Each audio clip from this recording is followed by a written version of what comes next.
I think it's pretty safe to say that by far, one of the most mysterious aspects of the Star Wars franchise has all to do with Rey's identity, her lineage, and even her parents in this film, and exactly where that's all going to go in the very end of Episode 9 by director J.J. Abrams. This is Mike Zero. Make sure to subscribe if you're new to the channel for future Star Wars content. So one thing that we do know about Episode 9 is that we also know that Rey's lineage was changed during many of the rewrites that took place during the months of November and December of 2018 that was actually being used and prepped for some of the reshoots that would take place during the months of June, July, and of course August of this year. Now, what's really intriguing about Episode 9 is that we do know that there are going to be a lot of connections to the prequels, the originals, and a whole lot more. Now, these past couple of weeks or so, we've been learning a whole lot more about this film, and when it all comes down to one of the concept art descriptions, this is where things begin to get very exciting for Episode 9. Now, specifically, a description of Rey heading into the Lost City,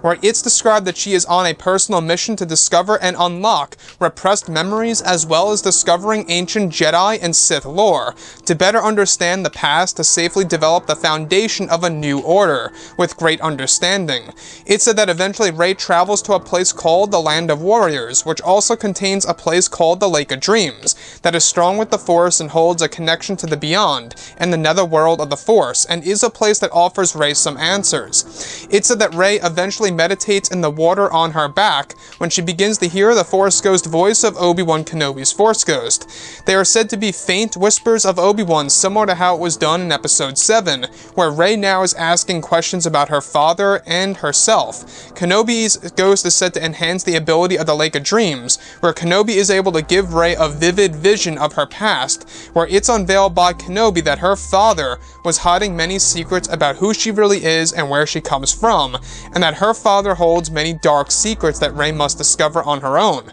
Additionally, it's described that Kenobi's ghost is able to make a certain reveal of Rey's father, where it's explained that one of the dark secrets of her father is that he kept the secret of the survival of Sidious, and that a dark presence was interested in Rey, which could imply why she was left on the world of Jakku. So let's go over a couple of parts about this. Now, we do know that Rey's father is going to be very important in this story, and that the characters of Luke and Kenobi make certain reveals of Rey's father within the Lost City and within the Prime Jedi Temple. So that's the very interesting point of Episode 9, is because we do know that this movie really is going to rely on Jedi and Sith lore, as well as just Force lore, to offer many secrets of Rey's father and who he really is and where he's been and what he knows. Now, Kenobi's reveal, alright, Obi-Wan Kenobi's reveal of Rey's father has all to do with this big dark secret that Rey's father actually knew the existence of Palpatine's survival, and that a dark presence was interested in Rey. Now, I don't know about you guys, but this most definitely does attach itself to one of the leaks that we went over a couple of weeks ago, where the new villain, also connected to Palpatine's spirit, actually tells Rey and Kylo Ren that he has been looking over the both of them since their birth. Now, what's really intriguing to me about all of this is that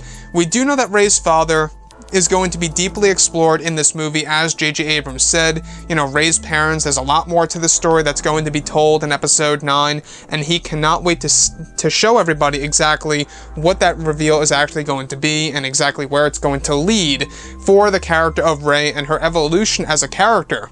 So Obi-Wan Kenobi's Force Ghost voice reaching out to Rey while she meditates in the Lake of Dreams, telling her that her father holds many dark secrets, and that one of them is that her father knew the existence of Palpatine's survival. Now, this is said to be a moment in which it takes over, or it kickstarts, the story of Palpatine and exactly how he's going to be used in the film. It's also said to take place after a session between herself and Luke, where she explains to Luke how she feels a dark presence, as well as Luke does. However, Luke explains that he's not quite sure exactly who it really is, yet at the same exact time, it feels very familiar. Now, with that being said,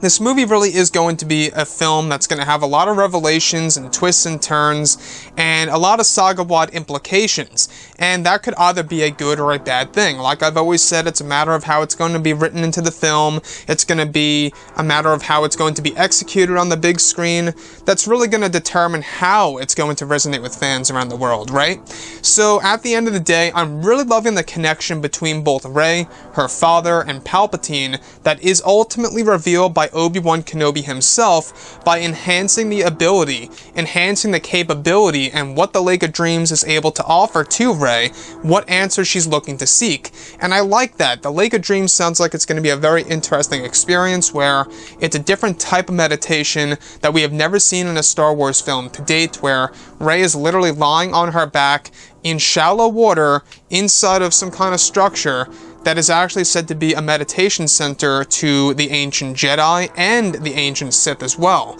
So I would love to hear what you all have to say about this below in the comments, and if you guys did enjoy the content for today, do make sure to drop a thumbs up on this video to support the channel. I thank you all so very much for the kind support, and I'll catch you guys next time.